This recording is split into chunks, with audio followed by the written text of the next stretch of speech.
സംഭവം ശരിയാണ്. മറ്റത്തൂരിൽ അരങ്ങേറിയത് നാടകീയമായ രംഗങ്ങൾ തന്നെയായിരുന്നു.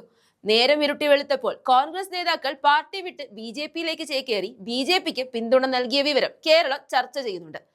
എന്നാൽ ഇതിനു പിന്നാലെ കലക്കവെള്ളത്തിൽ മീൻ പിടിക്കുന്ന ഏർപ്പാടുമായി രംഗത്ത് വന്നിരിക്കുകയാണ് നമ്മുടെ മുഖ്യൻ. മരുന്നിന് പോലും ഒരാളെ ബാക്കിയാക്കാതെ എല്ലാവരെയും BJP എടുത്തുവെന്നും സംഘപരിവാറിന് നിലമൊരുക്കുന്നത് കോൺഗ്രസ് ആണെന്നുമാണ് മുഖ്യന്റെ പരിഹാസം. ഏതാണ്ട് ആഗോള പ്രശ്നം ഉയർത്തി കാണിക്കുന്നത് പോലെയാണ് ഈ വിഷയത്തെ മുഖ്യൻ പൊക്കിപ്പിടിക്കുന്നത്. സത്യം പറഞ്ഞാൽ തദ്ദേശ തെരഞ്ഞെടുപ്പിൽ ഇടത് സർക്കാർ നേരിട്ട കനത്ത തോൽവിയുടെ ജനങ്ങളിൽ നിന്നേറ്റ അടിയുടെ ജാള്യത മാറ്റാൻ വേണ്ടിയാണ് ഈ വിഷയത്തെ പൊക്കിപ്പിടിക്കുന്നതെന്ന് തന്നെ പറയേണ്ടി വരും. അതെല്ലാവർക്കും മനസ്സിലായി കാണുമെന്നും ഉറപ്പാണ്. ഫേസ്ബുക്ക് പോസ്റ്റിലൂടെ കോൺഗ്രസിനെ ഒന്നാകെ BJP വിഴുങ്ങിയെന്നും രാജ്യത്ത് മറ്റ് സംസ്ഥാനങ്ങളിൽ ഉണ്ടാകുന്നതിന്റെ മിനിയേച്ചറാണ് മറ്റത്തൂർ എന്നുമൊക്കെ പറഞ്ഞാണ് പിണറായി വിജയൻ പരിഹസിച്ചത്. പക്ഷേ ഈ കളിയാക്കലുകൾക്കൊക്കെ കണക്കിന് മറുപടി കൊടുത്തുകൊണ്ട് രംഗത്ത് വന്നിരിക്കുകയാണ് പ്രതിപക്ഷ നേതാവ് VD സതീശൻ.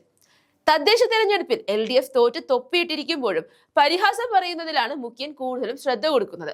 ഇപ്പോഴും തോറ്റിട്ടില്ല എന്ന വിചാരത്തിലാണ് മുഖ്യമന്ത്രിയും സർക്കാരും ഇരിക്കുന്നതെന്നും VD സതീശൻ അതേ നാണയത്തിൽ മുഖ്യന് മറുപടി കൊടുത്തു.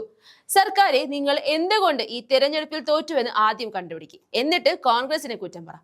തോറ്റ് തൊപ്പിയിട്ടാലും സ്വന്തം തെറ്റുകൾ മനസ്സിലാക്കാതെ മറ്റുള്ളവരുടെ നെഞ്ചത്തോട്ട് കയറുന്നത് ആദ്യം നിർത്തൂ. കോൺഗ്രസിന് മേൽ പഴിചാരാൻ ഒന്നും കിട്ടാത്തതിന്റെ വിഷമമാണ് ഇപ്പോൾ സർക്കാർ മറ്റത്തൂർ പഞ്ചായത്തിലുണ്ടായ കാര്യം കുത്തിപ്പോക്കുന്നതെന്ന് തന്നെ പറയേണ്ടി വരും. ഇതിനു പിന്നിൽ മറ്റൊരു ഉദ്ദേശം കൂടി ഉണ്ടെന്നും സംശയിക്കാം. ശബരിമല വിഷയവും ഇതിനു പിന്നിലേക്ക് വലിക്കാമെന്ന ചിന്തയും മുഖ്യന്റെ ഈ പരിഹാസത്തിന് പിന്നിലുണ്ട്. മറ്റത്തൂരിൽ കോൺഗ്രസിലെ ആരും BJP-യിലേക്ക് പോയിട്ടില്ല. 2 കോൺഗ്രസ് വിമതർ അവിടെ ജയിച്ചു. അതിൽ ഒരു വിമതനെ CPM പഞ്ചായത്ത് പ്രസിഡന്റ് ആക്കാൻ ശ്രമിച്ചു. മറ്റൊരു കൂട്ടർ മറ്റൊരു വിമതനെ പ്രസിഡന്റ് ആക്കാൻ പിന്തുണ കൊടുത്തു. ഇതാണ് അവിടെ സംഭവിച്ചത്. അവിടെ പാർട്ടി തീരുമാനത്തെ ലംഘിക്കുകയാണ് ചെയ്തത്. അതല്ലാതെ ആരും BJP-യിലേക്ക് പോയിട്ടില്ല. BJP-യിലേക്ക് അവർ പോകണമെന്നാണ് മുഖ്യമന്ത്രിയുടെ ആഗ്രഹം. BJP-യെ ശക്തിപ്പെടുത്താനാണ് മുഖ്യമന്ത്രി ശ്രമിക്കുന്നത്. മോദിയും അമിത്ഷായും എവിടെ ഒപ്പിടാൻ പറഞ്ഞാലും അവിടെ മുഖ്യമന്ത്രി ഒപ്പിടും. അതുകൊണ്ട് സർക്കാരെ ആദ്യം സ്വന്തം പാളിച്ചകളും പിഴവുകളും കണ്ടെത്തി അത് തിരുത്താൻ നോക്കുക, എന്നിട്ട് ബാക്കി കാര്യങ്ങൾ നോക്കാം.